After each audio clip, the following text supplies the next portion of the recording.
This is episode 32 of the Women in Depth podcast. The information found in this podcast is not a substitute for help from a licensed mental health professional.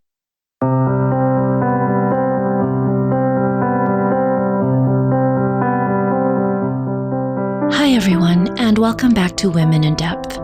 Today we're going to be talking about an area that is very compelling and fascinating, and this is the area of sexuality and spirituality. Tamara Powell will be our guide as we explore why sexuality and spirituality are so difficult for many to reconcile, much less talk about. We'll explore the relationship between sexuality and spirituality, and Tamara will share how she supports those who are struggling with the intersection between sex and faith.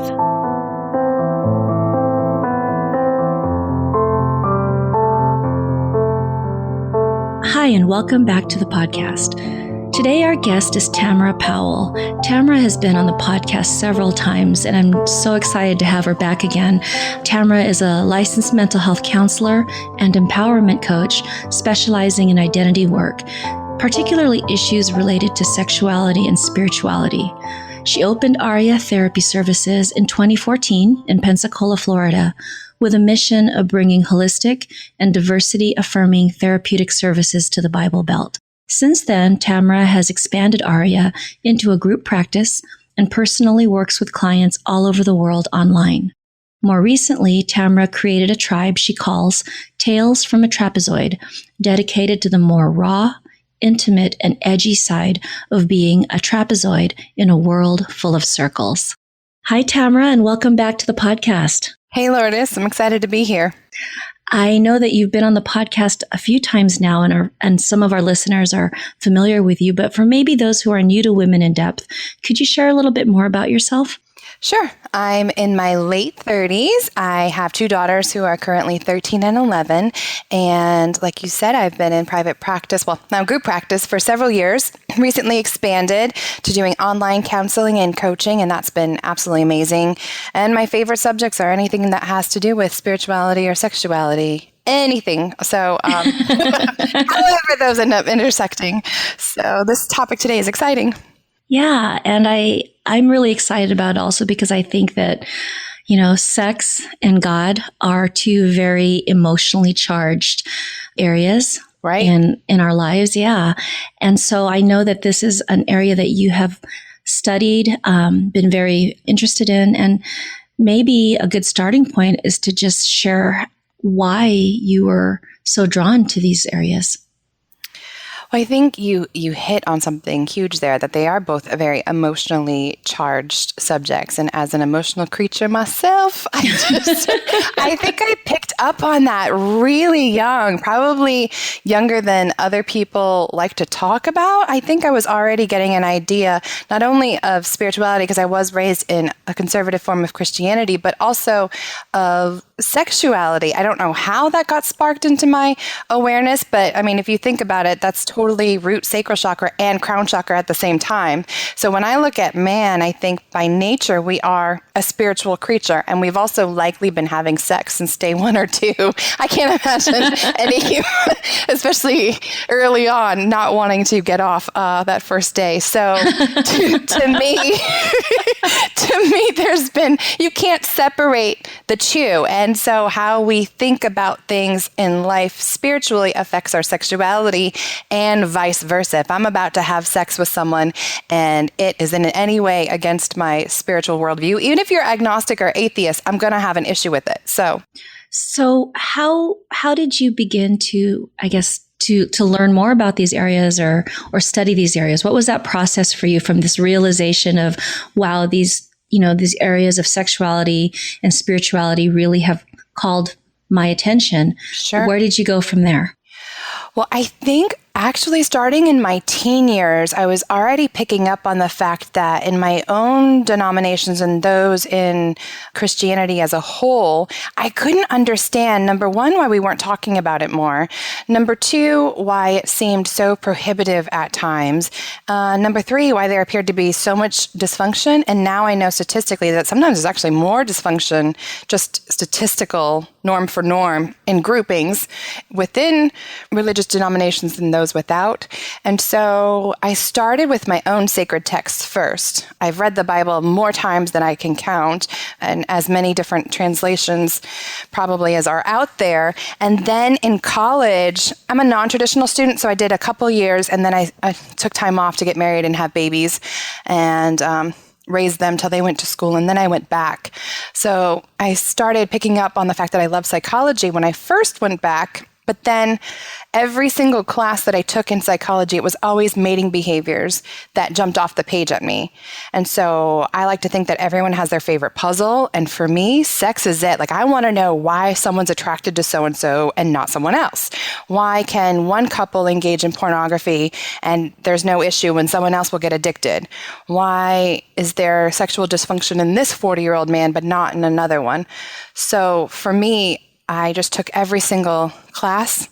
Didn't matter what it was, statistics or psychopathology. I was going to be studying sex and religion related to it.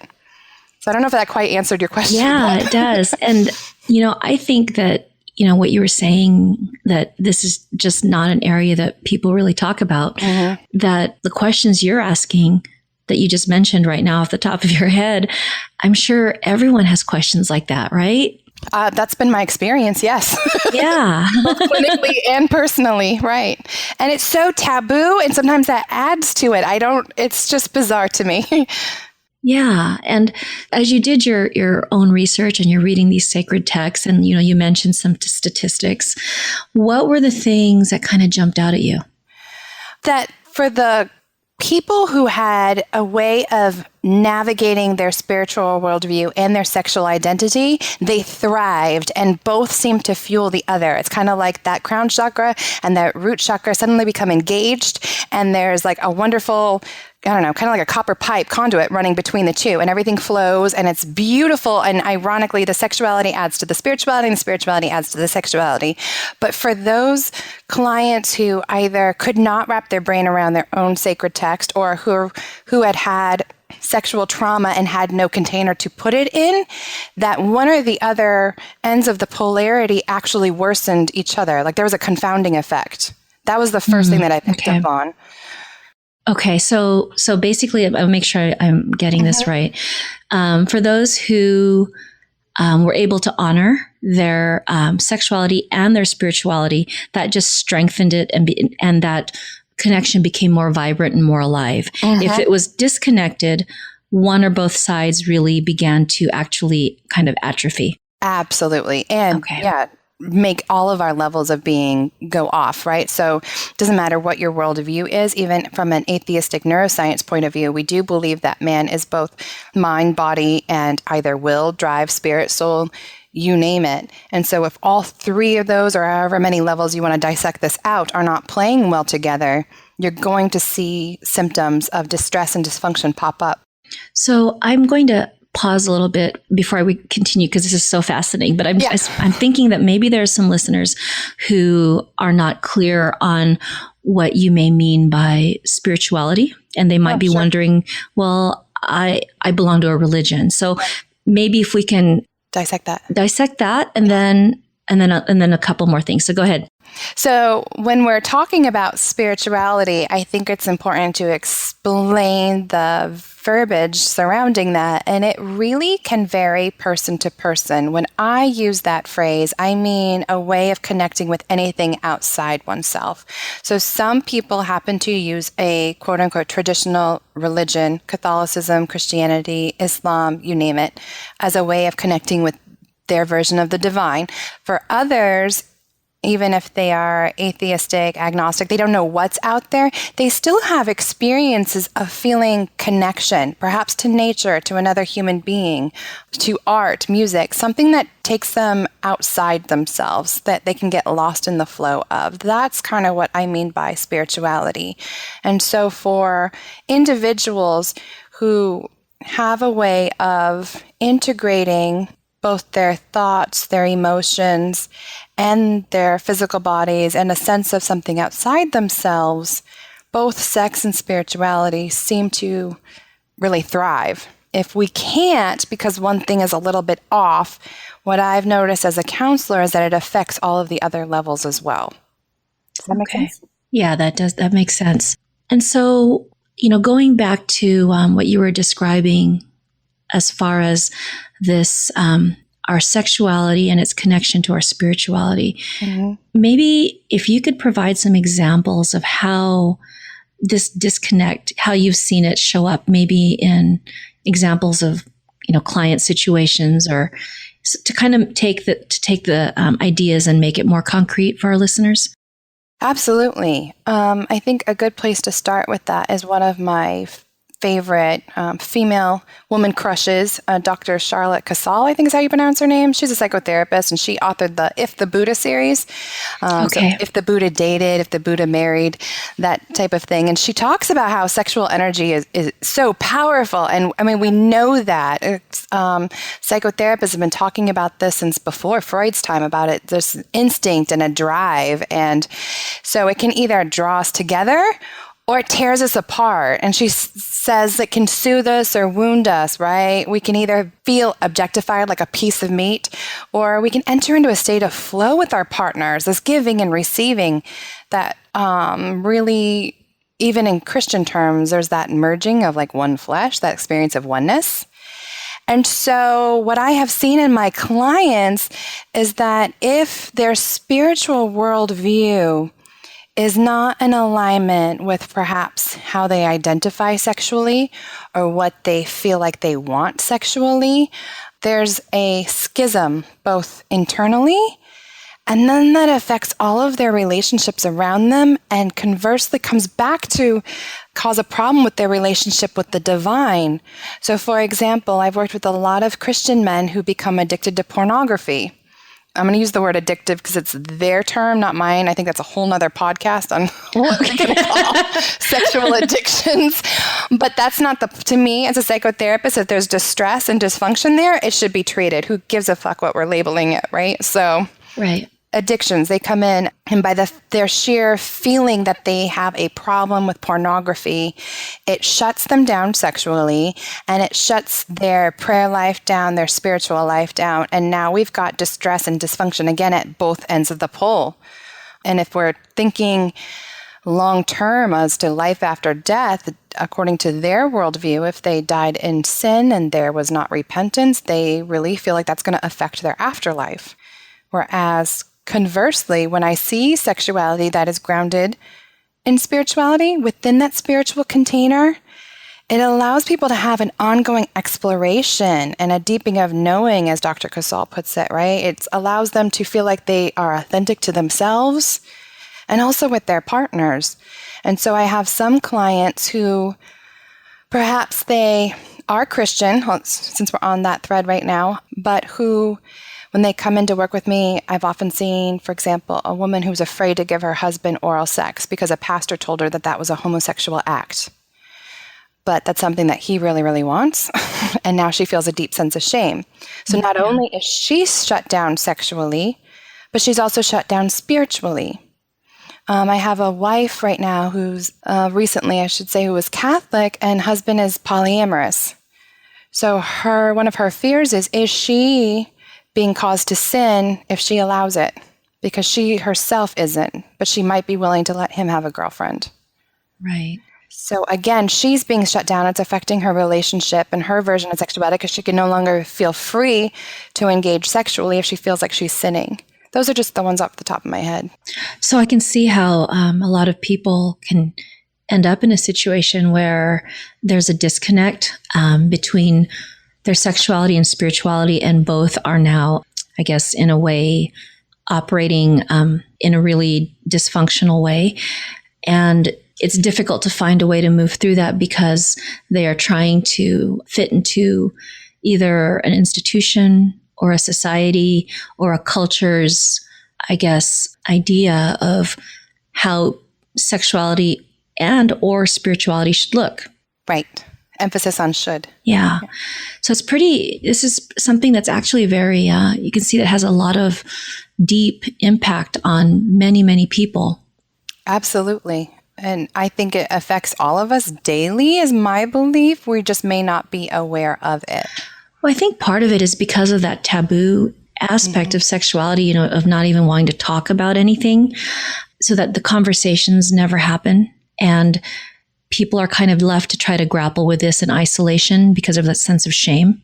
Absolutely. That reminds me of a quote by Margot Anand. She's a tantric, I don't think she's a psychotherapist, but she's a tantric educator. Okay. And she says that sex lies at the root of life. So that again reminds me of the root chakra. And it's crucial that we learn a reverence for it. Well, where else can we be better talking about reverence than in our temples and mosques and churches and, ashrams? I wonder too, because, there's a lot of, there's a lot of opinion and ideas about, what sex is okay and what kind of sexual practices are not. Maybe if you can help our listeners get an idea of how is that determination really made for the individual of what, maybe this kind of goes to what you were saying earlier, that for some, pornography is something that enhances their sexual experience. And for others, it turns into something that is actually a shackle. So how does someone go about determining that the sexuality I'm involved in is honoring me and is, despite how maybe it can look on the outside, if that makes sense?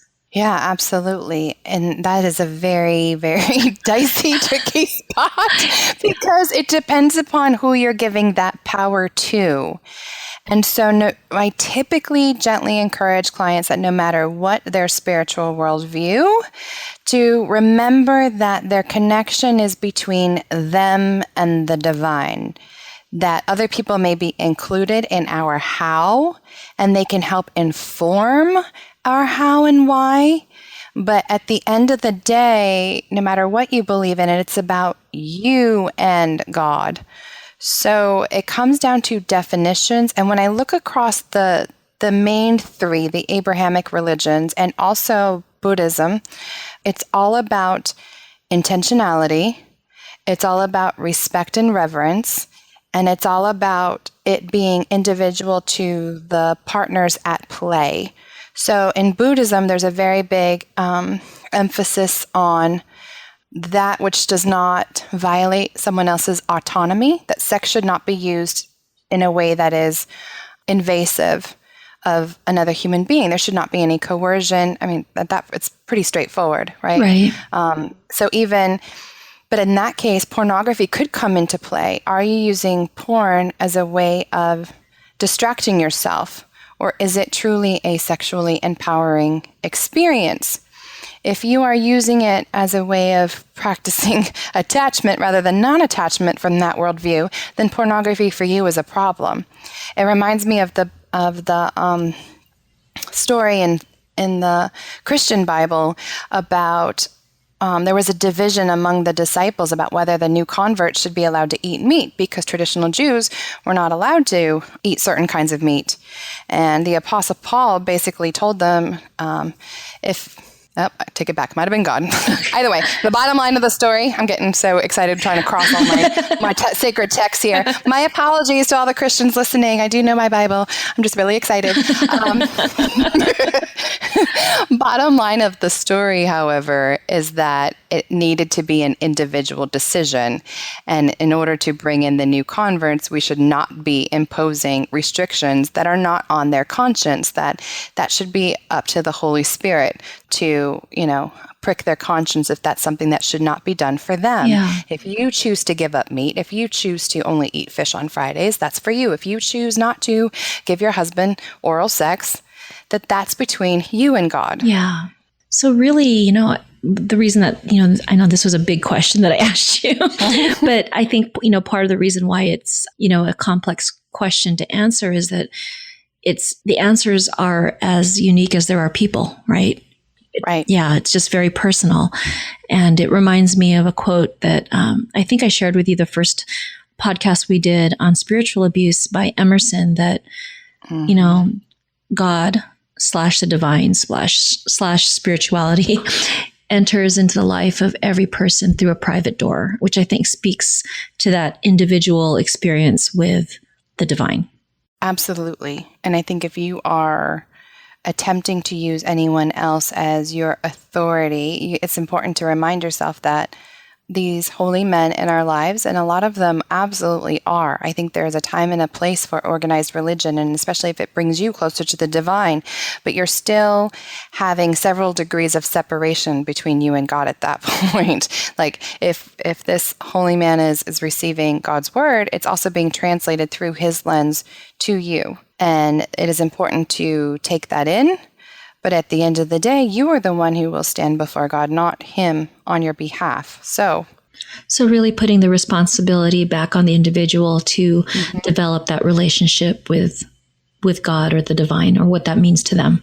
Right. And I think with that reverence that Margot's talking about, that's the key that transforms sex from being just basic, egoic, lust-driven, and there's a time and place for it. That can be hot.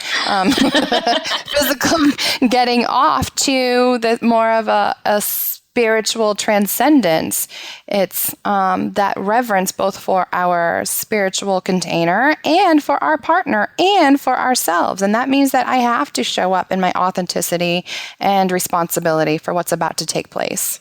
I think, part of what also makes this such a challenging experience for all humans is that I think we have limited ideas and definitions of what sexuality and spirituality can look like. And so I think that also gets in the way because many of us have an idea of this is what sex is and isn't, or good sex is and isn't, or, and then also this is what is an okay way to practice spirituality or be connected to a religious organization. And I think because of those rules that we allow to, I guess, govern these aspects of our lives, it's really hard to, you were saying, go back to that reverence and awe, because you're, really kind of worried about, is this okay? Am I going to go to hell? Am I, all those questions. And it's not about how does this honor my authenticity? It's just really, you're not checking in with yourself anymore. You're kind of getting the okay or the authority from others. Right. And what do we do when your sexual identity is far outside what used to be okay among most churches? What if you were gay or lesbian or trans or, polyamorous? Although that one kind of tricks me up. Let's just go on that soapbox for a hot second. Okay. Okay. Because biblically, right, even in the Quran and the Bible, there were we were fine with polygamy, but polyamory, I don't know, seems to blow most people's tops off. And that's something that I always wait. Even among, right, white Christian men, that was a thing, but we're good with putting that in historical context. And I'm not saying everyone should be polyamorous. I just get a little bit of a giggle going, wait, that's what blew your mind? Right. How many women did Solomon have? 700 wives and 300 concubines? That's one a day for 3.5 years. And I don't think he was sleeping with just one a day all the time, but that's, And so since we are on that soapbox, okay. I opened that Pandora's box. Let's just go with it. And so for our listeners, what's the difference? What does it mean to be polygamous? What does it mean to be polyamorous? So polygamy typically means that we have added a societal marriage arrangement or a commitment arrangement. So it's more of the sister wives that you've seen on TLC type thing. Okay. Whereas polyamory just means multiple love. And so that may include any form of non-monogamy depending upon the couple or triad, quadrad, whoever's playing. The arrangement can be different. I suspect, just based on my observations, and that a lot of people are actually practicing polyamory, whether they want to admit it or not, or acknowledge it or not. According to stats, it's over 1/3 of us. Yeah. So that's a lot of people, y'all. And if you were at the club and you're flirting with someone and you don't tell your husband, or you guys have a don't ask, don't tell, you are practicing non-monogamy, friend. Just donate. Yeah. So again, another podcast topic. Yeah. Stay tuned. So I think, Tamara, you've really, shown the intersection between spirituality and God. I wanted to go back and ask you, because I know you've done, quite a lot of studying and research into this. What has stood out for you in your findings? The sense of shame. Oh my God. It makes everything worse. And I'm not saying this is tricky. Every time that we start to talk about spirituality, I always feel like I have to give a million disclaimers. I am all about spirituality. I'm all about Christianity. I'm all about Islam, whatever is important and sacred to you. However, we start intersecting it with sex, these feelings of shame are what seems to cause the highest sense of distress and dysfunction. And what I hear from, it's typically not my client, but it's typically what my clients are afraid of, is they have heard all their lives that sense of shame is a good thing and keeps them on the right path. Well, you can imagine as a clinician how hard that becomes for me to help them move through something. It's never our job as a psychotherapist to tell them what the right path is for them, but to help them find a sense of wholeness and healing. And that's really hard to do if they are so full of shame that we can't approach most topics. Yeah, and the shame is a really difficult part of all of this to move through. Very, very hard. Right. And so I remember in undergrad, one of the first things that sparked my scholastic research was discovering this paper on Christian college men and masturbation that was done at Wheaton College, which is a Christian university that I grew up hearing about all the time. I actually had considered going there. So it struck my mind. I was like, oh, Wheaton College and masturbation, what? I'm not saying Wheaton College has a problem with masturbation. It turns out that their findings are very normative. Don't send me hate mail. But what struck me as interesting is the reason they found out that Christian college men had such a hard time with it was this sense of shame. And so what was interesting to me was that these Christian authors were proposing a more comprehensive sexual education to include, the development regarding the sex drive and desire, men producing sperm and the need to tend to want to get off once every 3 days. And so in that religion, telling them that they number one, cannot have sex till they can't get married. But number two, if they take, in my opinion, don't send me hate mail, the script on onanism, that's originally where white patriarchy in, puritanical days decided that masturbation was a sin. To me, they took that sacred text out of context. I would not necessarily tell clients they had to believe that, but I think putting it in historical context can be very empowering. Yeah. And in that story in the Bible, it was about a man who pulled out rather than following God's decree and impregnating I think it was his dead brother's wife. Y'all can look it up, but onanism. And so the point that these authors were making is that we have now been talking about this for 200 years without really explaining the historical context, without talking to these young men about how normal their bodies are to, be producing sperm and to be having hard-ons and to naturally be wanting to emit these things. That for them, what they noticed was that following the orgasm, their baseline was much lower as far as depressive symptoms, meaning it was worse than it was for non-Christian college men.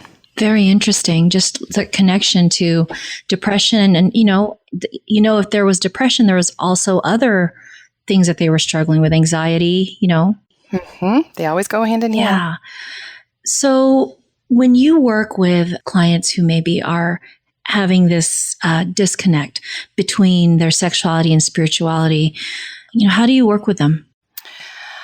I first really seek to honor their spiritual container first. I really seek to understand where they are coming from, because even if you have speaking to other therapists now, if you have other clients who come in that say that they're Christian, they're not all coming in with the same worldview. I promise you. If one is Southern Baptist, one is Pentecostal, and even within those denominations, some Pentecostals don't cut their hair or wear pants if they're female.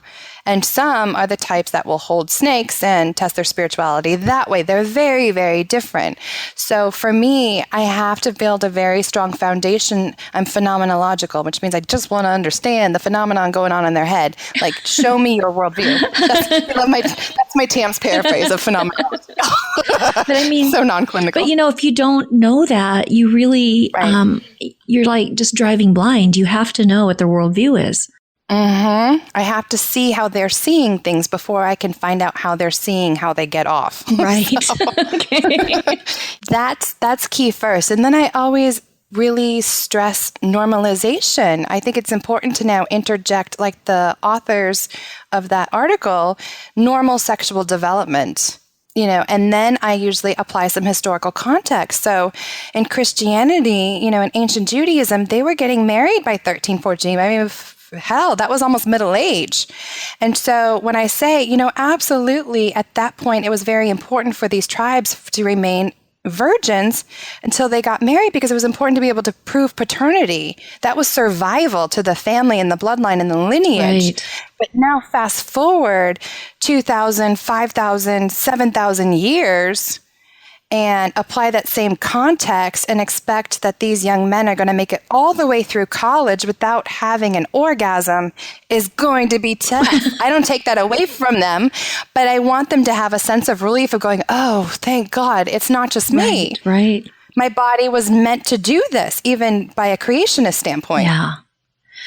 So if someone is listening right now, Tamara, and they're, maybe this is resonating with them and they're feeling that struggle between how they want to express and experience sexuality and, their spiritual part, what would you say to them? That first, I promise you, God is big enough to handle these questions. The divine, whoever, Allah, whoever you conceptualize up there, Yahweh. Men and women have been wrestling with these questions for millennia. It is not a you problem. You are not pathological for having any of these thoughts, fantasies, issues, whatever it is that you are struggling with.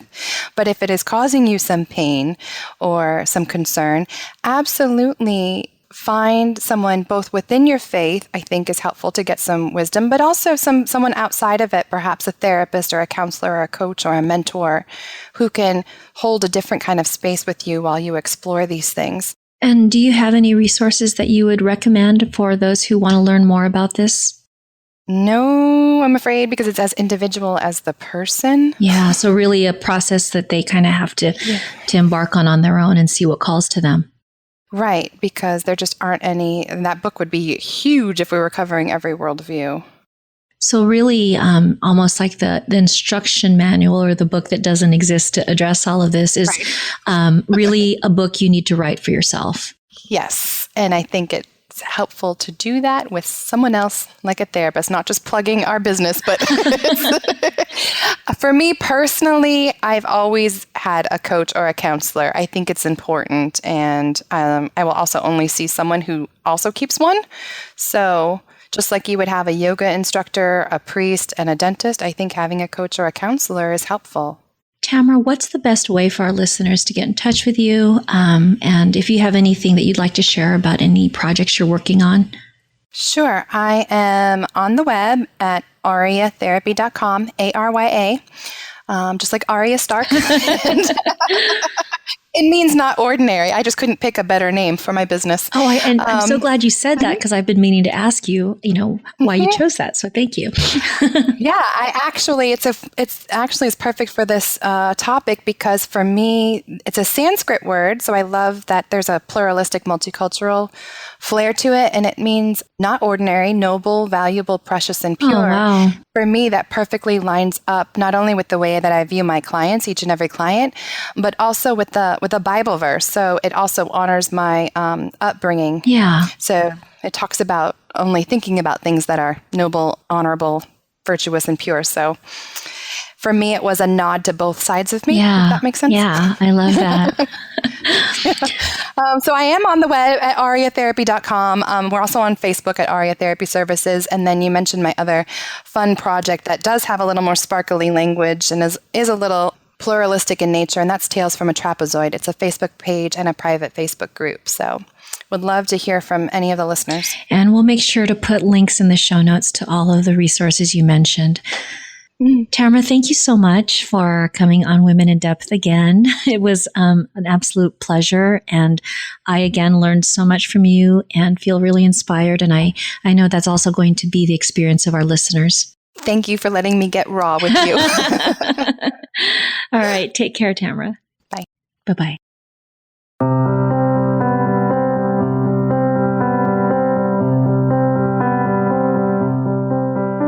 I hope you enjoyed today's conversation with Tamara. One of the things that stood out for me is how Tamara described sexuality and spirituality as existing on two ends of a polarity, and that when an individual is able to align or integrate their sexuality and spirituality, then these areas thrive along with other areas of the person's life. And when a person is unable to reconcile or integrate their sexuality and spirituality, then one or both ends of the polarity will begin to atrophy, affecting the other end of the polarity and other areas of that person's life. Another part of the conversation that stood out for me was how shame can actually get in the way of a person really being able to experience an authentic and meaningful sexuality and spirituality. For show notes to today's episode, please visit www.lourdesviato.com/women-in-depth, where you will find show notes to today's episode along with links to Tamara's website and a link to her newly launched podcast, Undressing the Spirit. This is an incredible podcast where Tamara takes us on a no-holds-barred journey into the psyche and beyond. Tamara takes listeners behind the veil of counseling into erotic, relational, and spiritual diversity, uncovering how to accomplish mankind's greatest challenge, finding purpose and passion no matter the worldview or proclivity. So if you've enjoyed hearing Tamara on Women in Depth, I know you will absolutely love her podcast. If you enjoyed today's episode, please subscribe on iTunes and leave a review. Thank you so much for listening, and see you next time.